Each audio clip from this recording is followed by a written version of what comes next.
Sara Weiss was an American medium of whose personal life little to nothing is known. However, she does manage to join the illustrious ranks of Charles W. Ledbetter and Margaret Bloodgood Peake. That is, Spiritists whose enthusiasm doesn't really carry over to the quality of their writing. The book in question today has the laborious full title Decimon Huydas, A Romance of Mars, a story of actual experiences in Ento, Mars, many centuries ago, given to the psychic Sara Weiss and by her transcribed automatically under the editorial direction of the spirit Carol de l'Ester, illustrated with 6 original drawings. It concerns a vile priest named Zadon forcing Frona, a young woman, and her cousin Invalo into priestly service via abuse of his near-absolute power due to his lust for the women. Interwoven with stories of the all but recently practiced human sacrifice and mentions of the seeming abuse of power and throttling of the nation at the hands of the priests.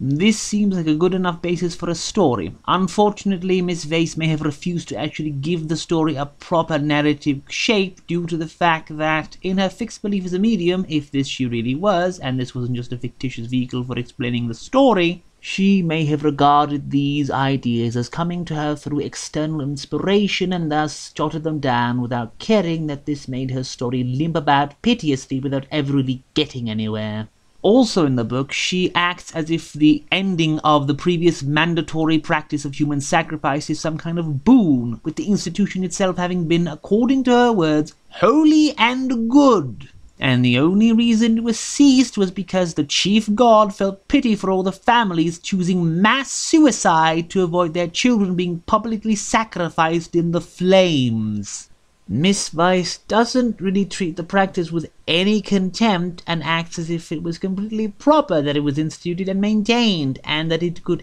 even be reinstated if the quote-unquote need arises. Furthermore, in connection to this, she presents the idea that the people see actions of the priest to be tyrannical only to drop the idea and never bring it up again. Even the guilty priest repents halfway through the book, thus having us go without an action antagonist for the rest of the novel. The main characters, if they can be so called, as well as all the other characters in the book, aside from those having short cameos, or from the villainous but not so villainous priest Zadon, all suffer from the consequences of being written by a person who seemingly has a religious regard for their material. A person who makes good only entirely and absolutely good to an utterly sickening and even cloying degree. Barely any screen time is given to the main characters apart from 1 or 2 scenes of them to make statements as concerning their mutual love and their hate for Zedon, and despite them remaining at the cloister for years, almost none of the incidents therein are related to us.